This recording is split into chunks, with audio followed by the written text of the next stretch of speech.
दूर की समधी। उदयपुर नाम के एक शहर में शर्मा परिवार रहता था।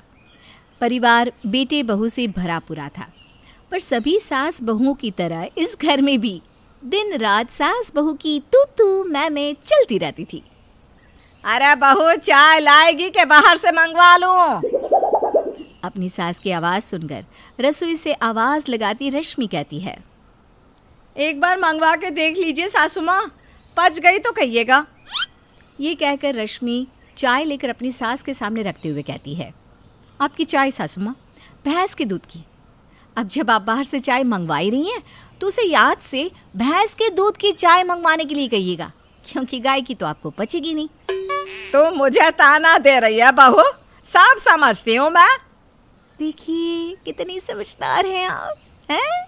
यही समझदारी आपके मायके वालों के सामने दिखाकर उन्हें वापस जाने भी बोल दिया कीजिए सासू माँ। एक साथ 15-20 लोग आ जाते हैं, खाना बना बनाकर मेरी कमर टूट जाती है। और तेरे मायके वाले, अगली बार तेरा वो भतीजा अपनी रिमोट कंट्रोल कार की रिमोट छोड़कर मेरे टीवी का रिमोट ले गया था। जब आते हैं पूरा घर सर पर उठा लेते हैं, ऊपर से बिना बताए आ जाते हैं। अरे कम से कम मेरे मायके वाले आने से पहले खबर तो करते हैं। अपनी सास की बातों का रश्मि के पास कोई जवाब नहीं था। वो बात घुमाते हुए कहती है, आप ही कहाँ बातों में लगी सासू माँ, नाश्ता नहीं करेंगी क्या?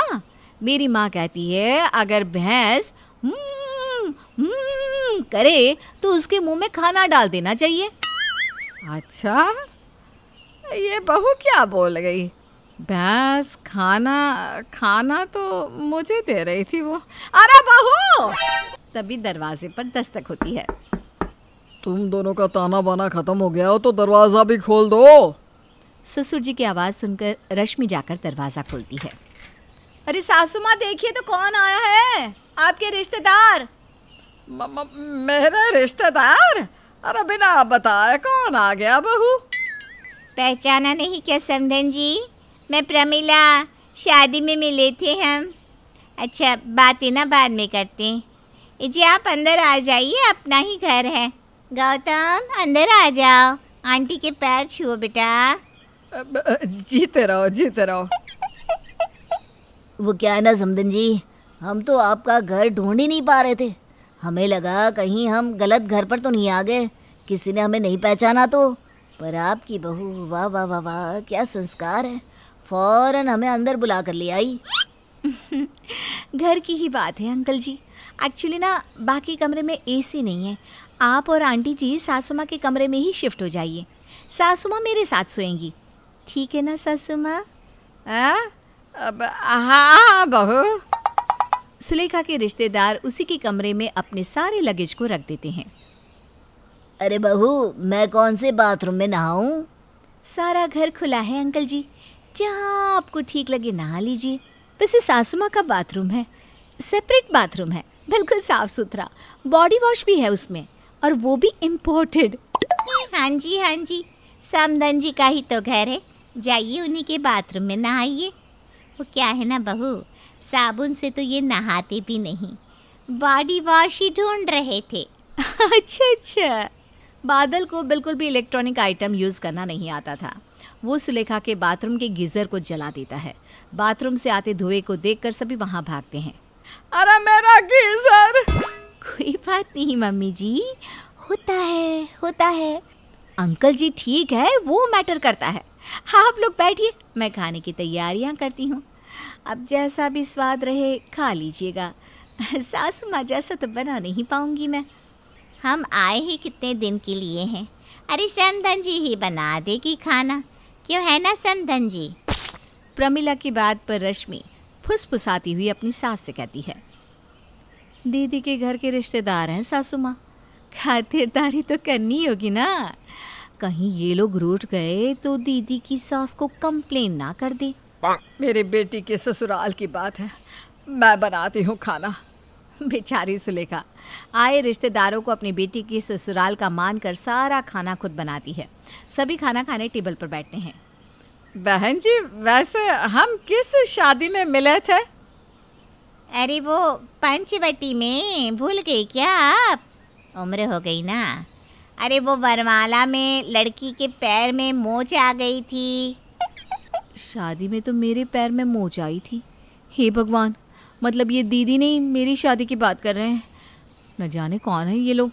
बात बदलना होगा। क्या सासू माँ आप भी ना, ये क्या बातों में लग गई। चलिए खाना खाइए, चलिए। सभी मिलकर खाना खाते हैं।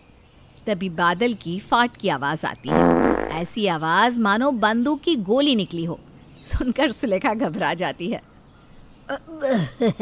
खाना जरा भारी था ना। इनको गैस हो ही जाती है।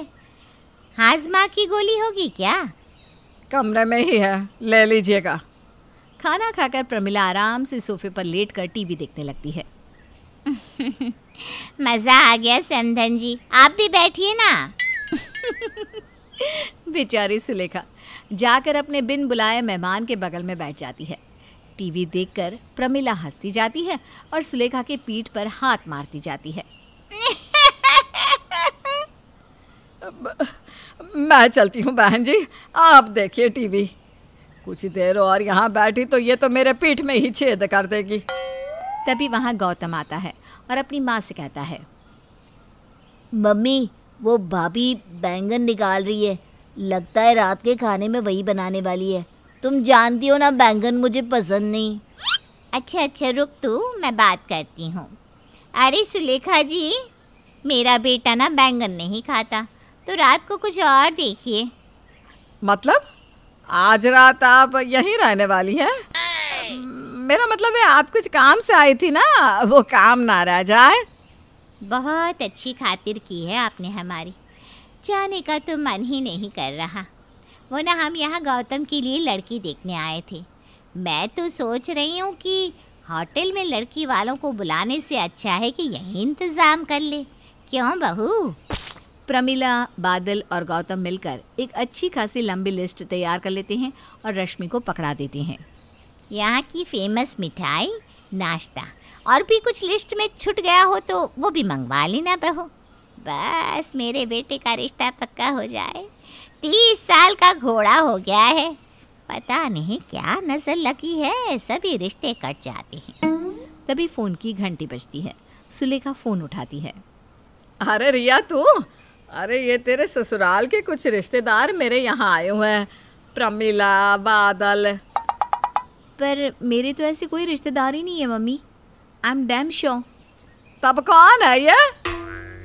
तभी दरवाजे पर रश्मि के मायके वाले पहुंचते हैं, जिसे देखकर प्रमिला कहती है, भाभी आप? अरे आप लोग यहाँ कैसे पहुँच गए? ये आपके रिश्तेदार हैं समधन जी? अब हमारा घर तो एक ही मोहल्ले में है। समधन जी, ये मेरे दूर की मामी के बुआ की बहू है। अपने बेटे का रिश्ता देखने यहाँ आई थी।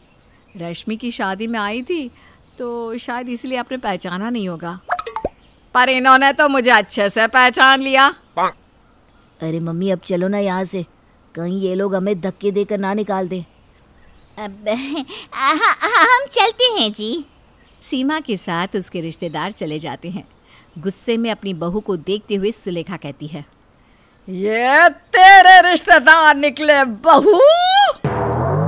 रश्मि फौरन रसोई में भाग जाती है।